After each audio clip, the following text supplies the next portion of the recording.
तो section B का 21 का ए हम लोगों ने कर दिया था, अब बी इसका मतलब ऑप्शन में जो होता है वो है। तो सवाल ये है कि the HCF of 85 and 238 is express in इस तरह। ठीक है, देखिए सवाल को समझने की कोशिश करिए। देखिए जब भी आप पेपर देने जाए, अगर सवाल नहीं समझ में आ रहा तो मैं तो कहूँगा कम से कम 3 बार, वैसे इतना टाइम होता नहीं है लेकिन 3 बार कम से कम आप रीड करिए, एक एक वर्ड को कहना क्या चाह रहा है ये समझिए। जैसे मैं अपना खुद बता रहा हूँ, पहली बार जब मैंने पढ़ा मुझे थोड़ा मतलब नहीं पल्ले पड़ा कि आखिर कहना क्या चाह रहा है सवाल, दोबारा पढ़ा ध्यान से, उसके बाद मुझे समझ में आया। तो देखिए क्या कह रहा है कि HCF of 85 and 238 is express in, मतलब इन दोनों का HCF जो है वो इस फॉर्म में हमें दिया है। ठीक है, ये पता नहीं कौन सा फॉर्म है, हमें नहीं पता।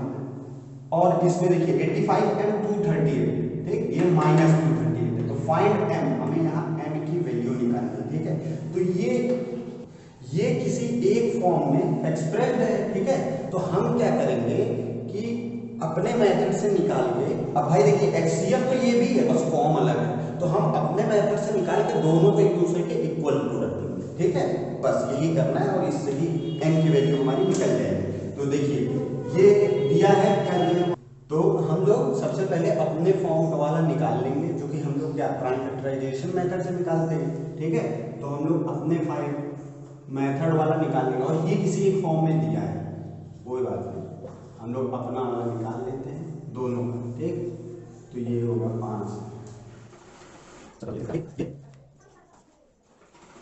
ठीक है, तो सॉरी गलती हो गई, ये ऐसे रहेगा 7। ठीक, और ये ठीक, तो ये है 17। तो हम क्या करते थे, पेयर बनाते थे दोनों का लेके, 85 इज इक्वल टू 5 इंटू 17 और 238 is equal to 2 into 17 into 7।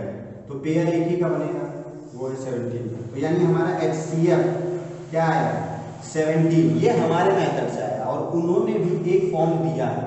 ये तो देखिए भाई, ये भी HCF है, वो भी HCF है, तो दोनों एक दूसरे के इक्वल होना चाहिए, तो बिल्कुल, तो उसी मेथड से हम लोग कर देंगे। तो यानी 17 इज इक्वल टू उनका HCF, उन्होंने जिस मेथड से भी निकाला, ये हमारा है। ठीक, अब यहाँ से हम लोग इधर उधर अपना शिफ्ट करके कर लेंगे।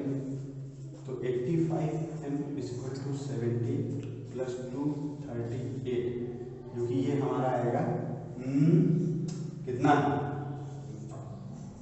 ये 1 3 4 5 और 255। ठीक, और ये हमारा 85। ठीक, m is equal to 255 divided by 85। ठीक, तो 85 3 कर दिया। ठीक, जो कि m की वैल्यू हमारी आ गई 3। यस, ये हमारा था आंसर, ये आंसर यही हमें निकालना है। तो जो मैंने कहा है उस चीज़ का जरूर आप ध्यान रखिएगा कि अगर पेपर में, क्योंकि एक तो पेपर में प्रेशर रहता है, अगर सवाल समझ में नहीं आ रहा है तो 2 से 3 बार जरूर रीड करें, हर एक शब्द आपसे क्या कहना चाह रहा है चेक करें। ठीक है।